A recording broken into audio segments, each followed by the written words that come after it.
Okay जी, welcome back to my program फनकारियाँ with Sajal Malik. और पाकिस्तान का बहुत ही खूबसूरत चेहरा, बहुत ही मारूफ नाम, बहुत ही प्यारी सिंगर मरियम अली हमारे साथ मौजूद हैं। आज रैंडम मॉल में आई तो हमने कहा प्लीज़ हमें तो इंटरव्यू देके जाएं, तो इनसे हम गपशप लगाते हैं। जी अस्सलाम। जी वालेकुम अस्सलाम। मरियम कैसी हैं आप? मैं आपको देख के सजल बिल्कुल ठीक होगी। हाय अल्लाह, यानी कि हम बीमारों को ठीक करने का काम भी कर रहे हैं। जी जी बिल्कुल। अक्सर मैं इधर शॉपिंग के लिए आती हूँ, लेकिन मैंने देखा यार ये तो मेरे अपने बंदे खड़े हुए हैं और मैं इनके हाथ आ गई हूँ। आज देखें क्या पूछते हैं मुझसे। बस ऐसे बहुत कुछ पूछेंगे आज, आपकी सारी ज़िंदगी के उन पहलुओं पे रोशनी डालेंगे जो किसी ने नहीं डाली। सबसे पहले तो मरियम बताओ कि इतनी हसीन कैसे हैं आप? खूबसूरती का राज क्या है? खूबसूरती का राज बस अपनी केयर करते हैं, इसीलिए खूबसूरत है। खुद को कितना टाइम देती हैं आप? मैं अपने आप को बहुत टाइम देती हूँ, अपनी केयर करती हूँ। सही हो गया। टाइम से हर चीज़। तो सबसे पहला सवाल तो मेरा आपसे ये है जो लाखों लोग पूछना चाहते हैं कि मरियम जब कहीं मिले तो ये सवाल लाजमी करना कि इतना खूबसूरत चेहरा, इतना खूबसूरत दिल, लेकिन शादी क्यों नहीं की अभी तक? इस बात पे मैं यही कह सकती हूँ, लाखों दिलों पे राज करने वाले अक्सर महबूब के दर के फ़कीर होते हैं। हाय अल्लाह जी, क्या कहने। ओह माय गॉड, मतलब लाखों दिलों पर राज करने वाले अक्सर महबूब के दर के फ़कीर होते हैं। ऐसा कोई मिला नहीं ना जब मैं शादी का सोचती। ऐसा कोई नहीं मिला? नहीं। दिल टूटा मरियम का? दिल टूटा तो अकल आई ना। चले कुछ फ़ायदा तो हुआ। हाँ, कुछ फ़ायदा हुआ और कुछ नुकसान भी। नुकसान दिल का कितना हुआ? बहुत ज़्यादा, क्योंकि जब दिल टूटता है ना उसकी आवाज़ नहीं आती, लेकिन अंदर से इंसान बिल्कुल टूट जाता है। और अल्लाह का शुक्र है मैंने अपने आप को संभाला और अब आपके सामने हूँ, फ्रेश हूँ, हंस रही हूँ। अपने आप को संभाल सकी आप ऐसे मुश्किल टाइम में, तो क्या वजह थी संभालने की? संभालने की वजह मेरी फैमिली थी यार। मुझे अपना आप मतलब कि मुझे अपनी फैमिली के लिए ज़िंदा रहना है, काम करना है, और मेरे पास अब मैं कहती इन फजूल कामों के लिए टाइम ही नहीं है, कसम से। ऐसे ही है। अच्छा मरियम, मुझे ये बताएं, आपने सारे कंट्रीज़ में जो है वो ट्रैवल किया हुआ है। यूएई की बात करूं, स्पेन की बात करूं, मतलब बहुत सारे ऐसे मुल्क। जी जी, मैंने ऑलमोस्ट ऑल हुए अपनी सिंगिंग के हवाले से कॉन्सर्ट किए हुए हैं। सबसे बेस्ट एक्सपीरियंस कहाँ का रहा? मेरा जितनी भी कंट्रीज़ होती हैं, लेकिन सबसे बेस्ट मुझे पाकिस्तान में लगता है, क्योंकि पाकिस्तान हमारा मुल्क है, ज़िंदा दिलों का शहर है और हमारे अपने पाकिस्तानी हैं। और एक अच्छी बात यह है कि जब हम पाकिस्तान से बाहर जाते हैं, जब मैं उधर परफॉर्मेंस अच्छी करती हूँ तो लोग कहते हैं यार पाकिस्तान के नाम का डंका बजाया इन्होंने आके। जब आप अच्छी परफॉर्मेंस देते हैं, लोग आपको लाइक करते हैं, वो पूछते हैं आप कहाँ से हैं, हम बताते हैं, बड़े फ़ख्र से बताते हैं यार हम पाकिस्तानी हैं, हम पाकिस्तान से। मरियम, आपने बहुत सारे सिराइकी गाने भी गाए, पंजाबी भी आप गाती हैं, उर्दू भी आप गाती हैं, ये इतनी ज़ुबानें कहाँ से सीखी? अच्छा, ये मुझे गॉड गिफ्टेड है कि मैं शुरू में जब कंपनीज़ के इवेंट करती थी, जिस शहर में जाती थी वो लोग उसी ज़ुबान में गाना सुनना पसंद करते थे। अब मैं सराइकी में बैठूँ पंजाबी गाऊँ, कोई नहीं सुनेगा। फिर मुझे मेरी मजबूरी थी, मैंने याद की और आज अल्हम्दुलिल्लाह मैं हर ज़ुबान में गा लेती हूँ। आपका फेवरेट गाना कौन सा है जो सबसे फेमस, क्या वो गाना सुना है? वो मेरा अपना ही फेवरेट है।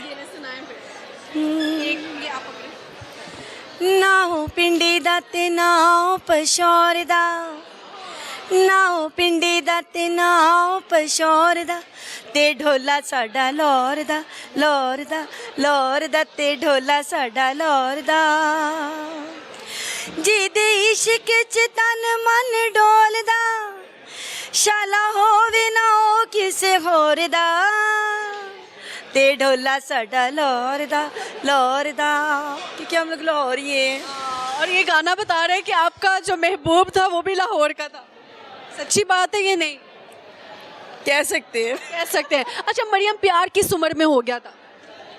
मैं बहुत छोटी थी यार। छोटी उम्र का प्यार जो है ना सदियां याद रहता है। नहीं, एक्चुअली प्यार होता ही छोटी उम्र में, जब आपको पैसों का नहीं पता होता, बिजनेस का नहीं पता होता, कच्ची उम्र होती है। कच्ची उम्र होती है, वही प्यार होता है। बाद में तो फिर व्यापार ही होता है, समझौता होता है, व्यापार होता है, कॉम्प्रोमाइज़ करना पड़ता है। हाँ। अच्छा, अब मरियम क्या चाहती है कि उसकी ज़िंदगी में आने वाला कोई शख्स कैसा हो, उसकी कोई क्या क्वालिटीज़ हो कि आप शादी के लिए हाँ कर देंगे?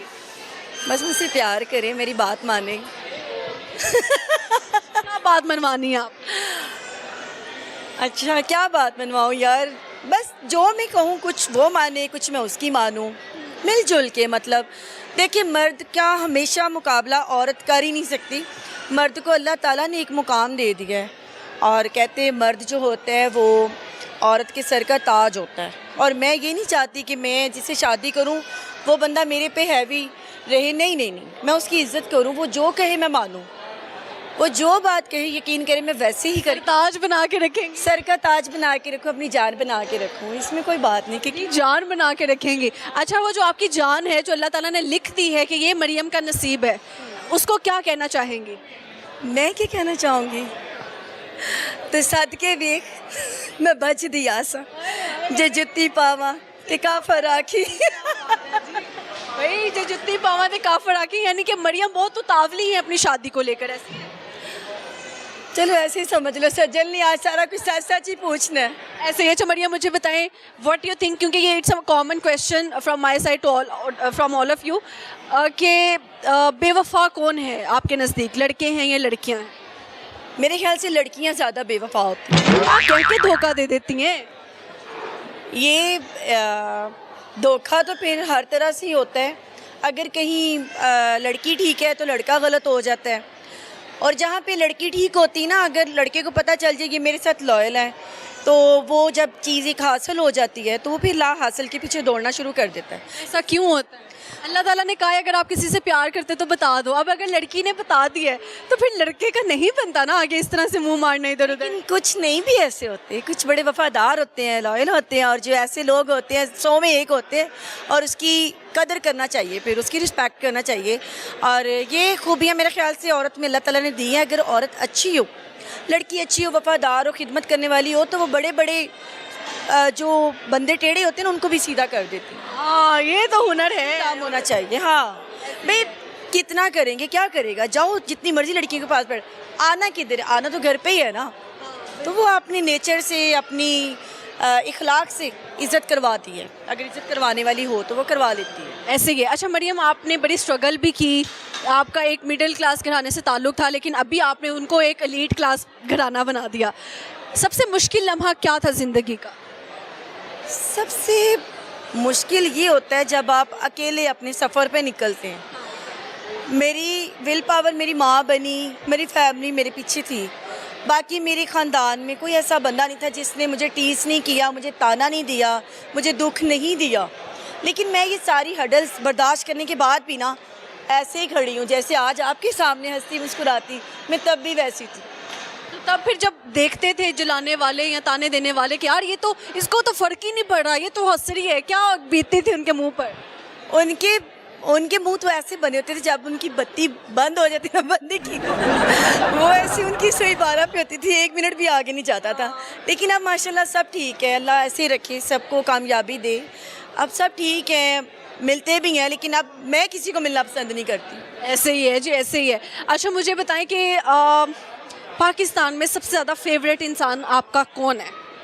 फेवरेट इंसान मेरी माँ है, मेरी फेवरेट है। वो क्यों ज़्यादा पसंद है?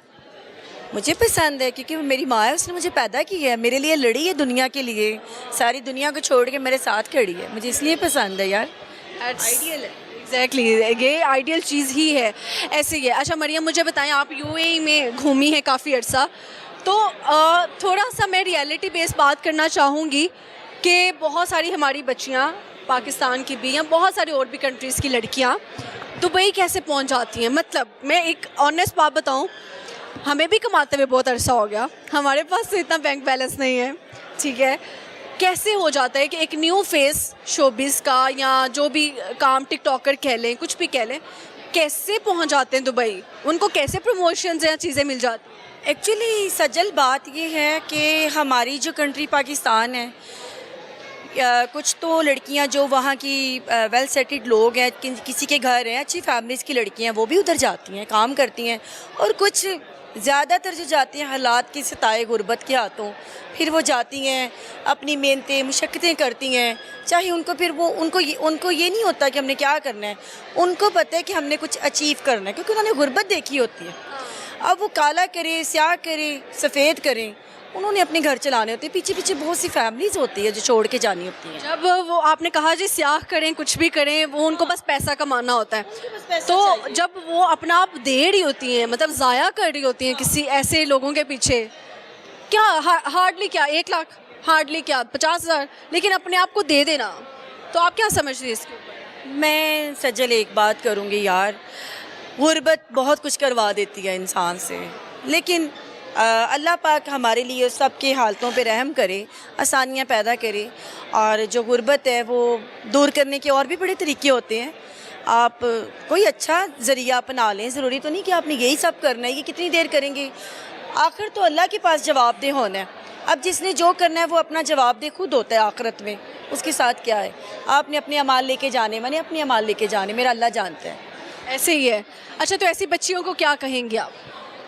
ऐसी बच्चियों के लिए मैं दुआ कर सकती हूँ कि अल्लाह ताला उनकी फैमिलीज़, उनके सारे जो हैं मसले मसाइल हल करे, वो अच्छे घरों में जाएं, शादियाँ करें, अपनी रियल लाइफ में आएँ। ये कोई ज़िंदगी नहीं है, ये अकेले रहना, मैं तो खुद अकेली रहती हूँ, मुझे तो पता है ये क्या होता है। अकेले रहना, तन्हाई की ज़िंदगी कैसी है? अरे यार बहुत बुरी चीज़ है कसम अल्लाह की, कि जो बंदा अकेला रहता है ना उसको फिर दुनिया से इंटरेस्ट ख़त्म हो जाता है, आप आइसोलेशन में चले जाते हैं, आप अकेले कट ऑफ हो जाते हैं दुनिया। अच्छा, तन्हा रहने वाला इंसान जब लोगों में जाता है तो वो खुद को तन्हा तब भी फील करता है कि मैं लोगों की भीड़ में क्यों आ गया हूँ, this life is not for me, this place is not for me. वो उसके पीछे बहुत से रीज़न आ जाते हैं ना, कि जो अकेला बंदा रहता हो, क्योंकि उसको जो चीज़ चाहिए थी वो उसके पास नहीं है, वो 100 बंदे में बैठा है, उसको वो चेहरा नहीं नज़र आएगा जो उसको चाहिए, वो उसकी तलाश में फिर बंदा और नहीं तो और नहीं तो और, फिर बंदा ख़राब हो जाता है आहिस्ता आहिस्ता। और जिससे आपको प्यार था, जिसने आपको छोड़ दिया,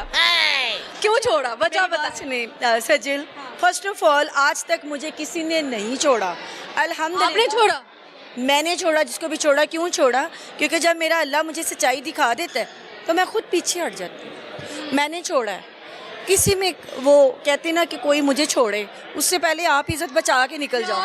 क्या आपने नुस्खा बताया? मैंने बड़ी बात कर दी है, बस अब अक्लमंद के लिए इशारा काफ़ी। जब आपको पता चले ना कि ये जहाँ आप आ रहे हैं आपकी इज्जत में कमी आ रही है या वो चीज़ नहीं रह गई, तो आप इज्जत से पीछे हट जाओ। मतलब सेल्फ रिस्पेक्ट पे कंप्रोमाइज़ करना ही नहीं चाहिए। नहीं, इस पे नहीं करना। जब आप सेल्फ रिस्पेक्ट से नीचे आ जाते ना, मिनते तरलों पे आ जाते, यार मुझे तुमसे प्यार है, मुझे रखो, वो फिर आपकी सेल्फ रिस्पेक्ट गई तो आपका प्यार मोहब्बत हर चीज़ खाक में मिल गई। कभी उसने कोशिश नहीं किया कि माफ़ी मांगे या ज़िंदगी में दोबारा?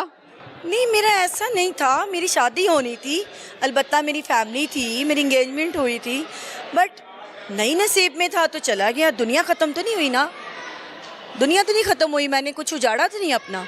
मैं तो फिर काम भी करती रही, सॉन्ग भी करती हूँ, हंसती खेलती हूँ, कॉमेडी इंटरटेनमेंट शो भी करती हूँ, मुझे तो फ़र्क नहीं पड़ा। सबसे क्रेजीएस्ट फ़ैन कौन मिला आज तक, और क्या लम्हा कोई ऐसा शेयर करे? यार बड़े मिलते हैं, कोई पता नहीं। कोई ऐसी सेल्फी याद रह गई हो? हाँ, मैं पाकिस्तान से बाहर थी तो एक बंदा मेरे पास है, बार बार सेल्फ़ी की ज़िद कर रहा था। यूएई में थी, मुझे पता है, ग्लोबल विलेज में मेरा इवेंट था। और वो लड़का बार बार, दूसरा लड़का कह रहा था कि मेरा शो यार मेरा भी ना इसके साथ मेरी सेल्फ़ी बना दो। मैं उसकी बात को इग्नोर कर रही थी। उसने क्या सिगरेट लिए 1 2 3 4 जगह पे चला। मैं डर गई, मैंने कसम से मैं डर गई। साइको, खतरनाक। ये कैसा बंदा है, उसने टैटूज बनाए अपने बाजुओं पे ना, यूं करके सिगरेट जलाए। और आप ये लाइव देख रही हो? मैं लाइव देख रही हूँ, मुझे वैलेट खोल के कहता पैसा है मेरे पास, क्या हो गया, मेरे से सेल्फी लो। अच्छा, मुझे ये बताइएगा कि ठरकी ज़्यादा कौन है, लड़के हैं या अंकल हजरात हैं? ज़्यादातर तो वैसे अंकल ही है। शुगर डैडी का कॉन्सेप्ट है, क्या कहेंगे इसके ऊपर? वो कहते चल और कुछ नहीं तो अखा नहीं ठंडियाँ करांगे ना। अच्छा, अंकल हज़रात को ठगने के कोई 5 तरीके तो बताएं। अंकल हजरात को शुगर डैडीज कह देते हैं। ठगने के तरीके वो जल्दी हाथ नहीं आते, बड़े पहुँचे होते हैं। हाँ, नहीं आता नहीं, ज़्यादातर तो यही बहाने होते हैं, शॉपिंग करवा दे, खाना खा ले, मेडिसिन ले दे। अदरवाइज और क्या बहाना हो सकता है? आपको तो बड़े तोहफे तहाइफ आते हो। अल्हम्दुलिल्लाह जी आते हैं, मेरे फ़ैन फॉलोइंग काफ़ी है। कुछ मेरे बहुत मोहसिन ऐसे अच्छे दोस्त हैं जो कि जिस चीज़ की ज़रूरत हो बिन मांगे भी मिल जाती है। शुक्र अल्हम्दुलिल्लाह। ऐसे ही है। सबसे कीमती तोहफा कौन सा मिला आज तक? मुझे मिले कीमती तोहफे, मुझे कोई सस्ता मैंने आज तक गिफ्ट लिया ही नहीं।